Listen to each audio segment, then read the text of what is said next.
Okay, so today I got a call with Henrique, and he is asking about how to structure his business. He has a chemical business. I think he's doing some wholesaling or something like that. So let's see if he calls in. Haven't done my taxes, I'm too turned up. Haven't done my taxes, I'm too turned up. So I can actually explain how did I get to meet you guys to find out through the internet. yeah, Henrique, how did you end up scheduling a call with me today? I found searching information for Wyoming Corporation and got to reach a video of you and your partner in YouTube, giving a glance, right? Explaining somehow why people have to make these choices and how your company can support on this, and explain a little bit. I think it was a specific video about Wyoming, and now I don't remember if it was generic of offshore or Wyoming. I need to do more videos specific about Wyoming and Delaware. They get all the searches, and if I want to get more more people viewing, I got to be more clickbaity, right? I gotta. Yeah, it works quite well. No, it's good. I mean, I'm trying to put out good information on the channel, and I end up, it's a space where there's not that much. There's a lot of misinformation in this space for international business and stuff. So where are you calling from today? I'm from Barcelona. Okay, so you're from Barcelona, from Spain. I live here. I'm from Brazil. Oh, you're from Brazil, Henrique. Yeah, with H. All my other Henrique clients are Brazilian, so yes. With H, right? Without the H, they might be from Spanish-speaking countries. Mm-hmm. So yeah, my wife is from here. So we moved here in 2015, not so long ago. Before that, we lived in China for a while, in Shanghai. I used to have a Hong Kong company by that time to handle international trading, basically. By that time, things were very easy. It was not much of a deal handling the having offshores in abroad, and every year it's harder and harder. Every year everyone's cracking down. Everyone wants their tax money. Exactly, and Hong Kong was also easy. They were not requiring you to have the audit in the accountants and often, so it was quite straightforward. But so before we keep going though, is it okay if I record the call and put it on the YouTube channel? Yeah, okay. Just want to make sure. It's fine. Oh, sorry recording. Okay, sorry. So then, by the time the need of the company was for international trade, but in cross trade, basically, not going through the jurisdiction, right? Not going through Hong Kong or neither to China, where I was living. So then I switched. I went for other industries, other business. I moved back to Brazil, and now here I started a company which is a Spanish-based company. We do distribution of chemical products. Okay. And basically focused around Spanish market, Portuguese market, and going a little bit through European Union. But now we start having more operations outside. So you have these suppliers, I guess, in Brazil, and then you're trying to find the buyers in different parts of the world, right? Mostly in Asia. Oh, mostly in Asia. In Asia, Brazil as well. We have a supplier from the US, but more and more we start having clients outside Spanish market. From here, we bring materials, we stock, we hold inventory. But for other operations, our idea is to cross-trade directly without crossing Spanish market. Spanish country do not have to go through our paying taxes in Spain. Yeah, exactly. For things that they do not deserve, right? Just because I'm here. I mean, yeah, that's exactly right. You don't want to pay tax there just because like you live there. So when you're not earning the income there, you don't have inventory there, and that's always the challenge. So what I can help you with is obviously commenting on the US side of it. I would definitely speak with an attorney in Spain to confirm everything. But from what I've done with clients in similar situations is basically using like a US company. I guess a US LLC would work to receive those funds for brokering deals that aren't in Spain, right? Yes, exactly. So then when I was going a bit further, because checking the situation, I mean, the how Wyoming companies operate, it seems that after 1 year, no, I mean, the 15th of April of each year, we need to make that declaration. I don't remember the number, the model 5472. Yes, exactly. Yes. Which is just a form, right? Just to. It's a it's a informational form that is used. It's used to be for corporations, and at the title of the form it says corporations on it, but it's for informational reporting. And basically, you have to share. And when you have a single member foreign owned LLC, a single member, you have to file this form basically every year if you even renew the company. So it's something you have to do every year, and it's not you file a form 1120 with the form 5472 behind it. It's a pro forma form 1120. There's a lot of little quirks to doing it. Yeah, but this form 1120, what it is about? So I mean it's just like I'm just telling you in detail the way in which you file the form 5472 is okay. with that thing attached to it, and it's like a combo thing. I have to finish my silly mini course on how to complete the form, and I haven't finished it yet. I've been putting it off. I have so many tax returns to do, so I'm gonna have to do it next week. It's happening next week. Oh, sure. So and then I was going further. Then I saw a Spanish person mentioning that he has a company in US. He files this form, and then he was explaining how to add this information to the Spanish income tax declaration, and was not my idea, basically. So what happens is technically when you have an LLC, it doesn't exist for tax purposes, and it's like you're doing it yourself in your own name. And a lot of countries want to impose tax on the income that your LLC would have. So that's why. What are the tax rates you would pay on this income in Spain?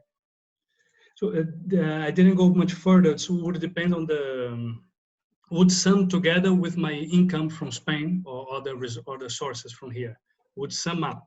So basically, and then we would go to the degrees. But Spain, we're talking more than 25, 30%, or if depending on the amount, up to 40, right? So that's a lot. So if that's when you could consider using a U.S. corporation.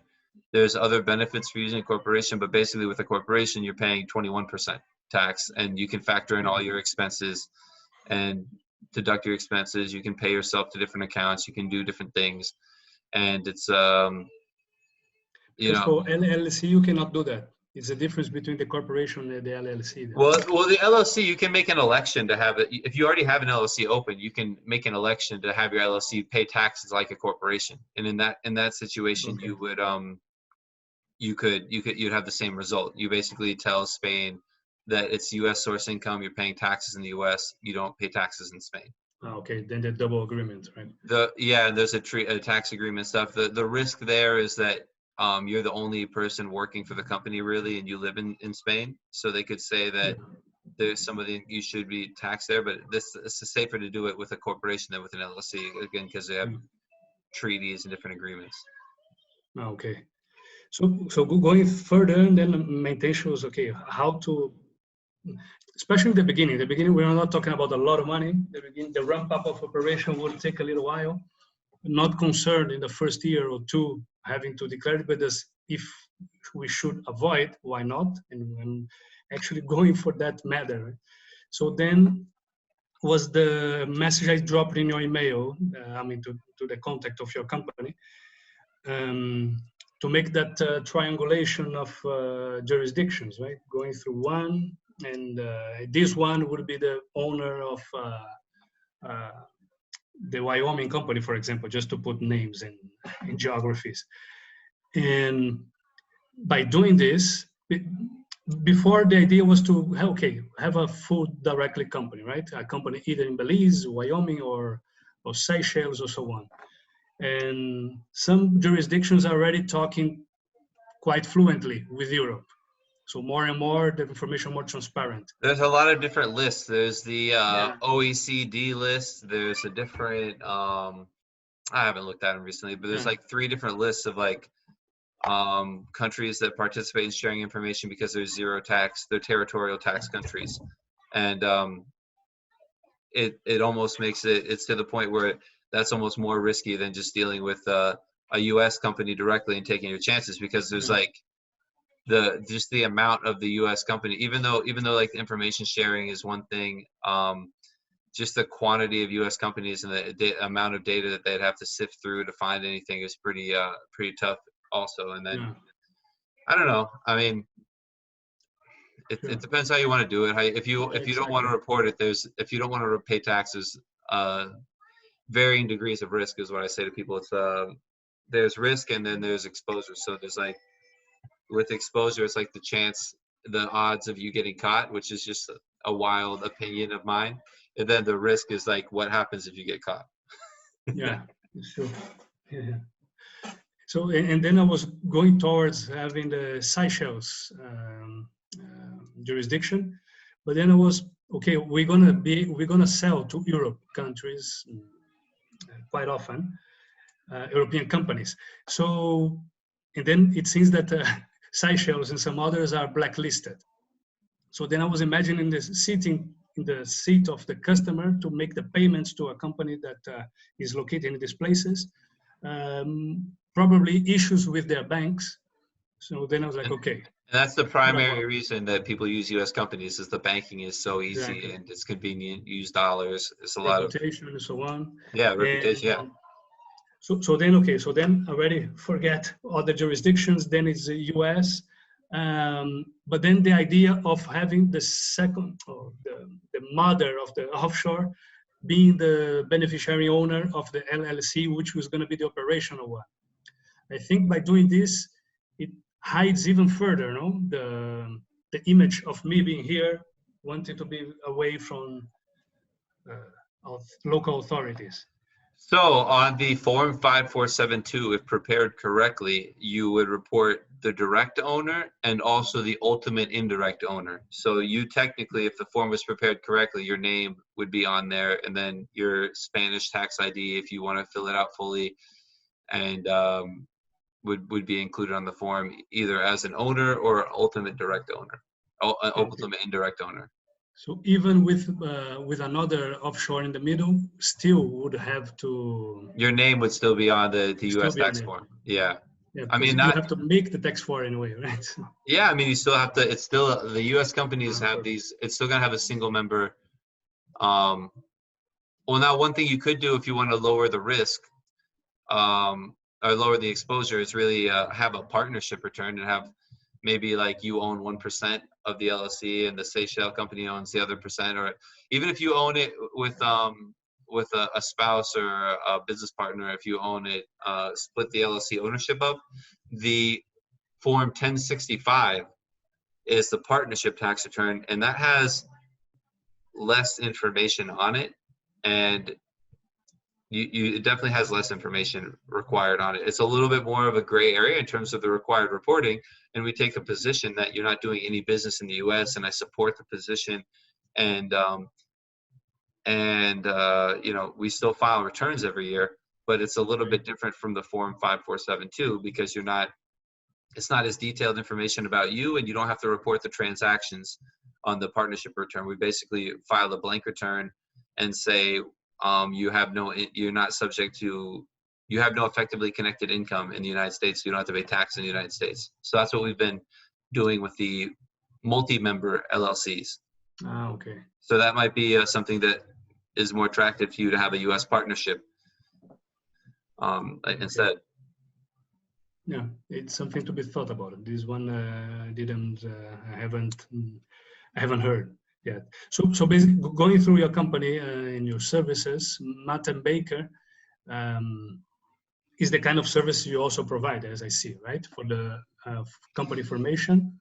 Yeah, right now we do the company formations. It's we do all of it. We basically use our address. We do as much as possible to make sure that you have a good experience with that. Help you open PayPal accounts and do whatever we need to do for you. We have a process for it, and then also we do annual tax filings.